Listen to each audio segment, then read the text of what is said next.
Eisner nakuha ang simpatsya ng mga netizens matapos talikuran ng kasamahan housemates. Mas lumalakas ngayon ang suporta ng publiko para sa tambalan nina Eisner Ranolo at Charlie Fleming sa Pinoy Big Brother Celebrity Collab Edition. Sa gitna ng mga naganap kamakailan sa loob ng bahay ni Kuya, mas dumami pa ang mga netizens at tagahanga na umaasang sila ang mapipiling big winner duo sa pagtatapos ng season.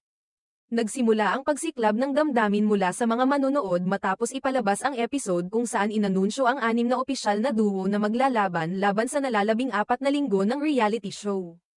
Sa kabila ng pagiging consistent na fan favorite ni Eisner, ikinagulat ng marami na walang isa man sa mga kapuso housemates ang pumili sa kanya bilang kaduo.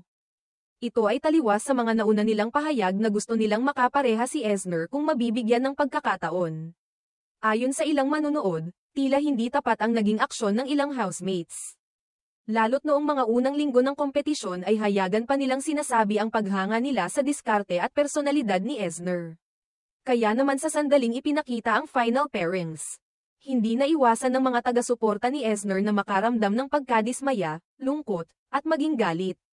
Kasama si Charlie Fleming sa mga napiling maging kaduo ni Eisner. Bagamat maraming natuwa na nagpatuloy sa laban si Eisner, malinaw na may panghihinayang sa puso ng kanyang mga tagahanga dahil sa naging pagtrato sa kanya ng mga kasama. Sa isang eksena matapos ang pilian, biniro pa ni Eisner si Kuya at sinabi, "Feeling ko papalitan ko na yung middle name ko, Kuya Eisner John D. Ranolo." Di pinili, bagamat may halong tawa ang kanyang pahayag, dama ng marami ang bahagyang lungkot at pangungulila sa suporta mula sa mga kasamahan. Kasunod ng pangyayaring ito, umapaw sa social media ang mga reaksyon ng mga netizen. Maraming nagpost ng kanilang pagkadismaya sa kapuso housemates na tila binalewala si Eisner. Samantalang naging isa siya sa pinaka-consistent at masipag sa loob ng bahay. Maging ang ilang mga fanpage sa Facebook ay naglabas ng kanilang saloobin, may ilan pa na matapang na nagsabing mas lalo pa nilang susuportahan si Eisner hanggang sa pinakahuling araw ng programa.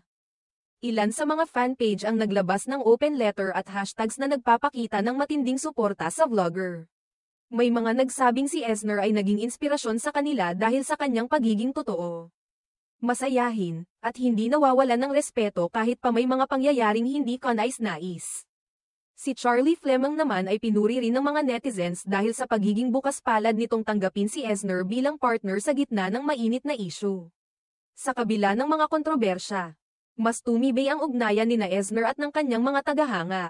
Para sa kanila, hindi hadlang ang hindi pagpili sa kanya ng ibang housemates, sa halip, ito ay naging dahilan upang lalong patatagin ang kampanya para sa kanyang tagumpay. Lalo pat sa mga nakaraang linggo, makikita kung paano naging consistent sa tasks at pakikisama si Eisner. Dahilan upang mahikayat ang mas marami pang manonood na siya ay karapat-dapat tanghaling big winner. Sa nalalapit na pagtatapos ng PBB Celebrity Collab Edition, patuloy ang pag-igting ng suporta para sa tambalang Eisner at Charlie. Hiling ng marami ay makita ang tagumpay ng dalawang ito bilang patunay na sa huli, ang katapatan, sipag, at kabutihang loob ang tunay na sukatan ng pagkapanalo, hindi lang ang bilang ng bumoto, kundi ang damdaming naipasa nila sa puso ng madla.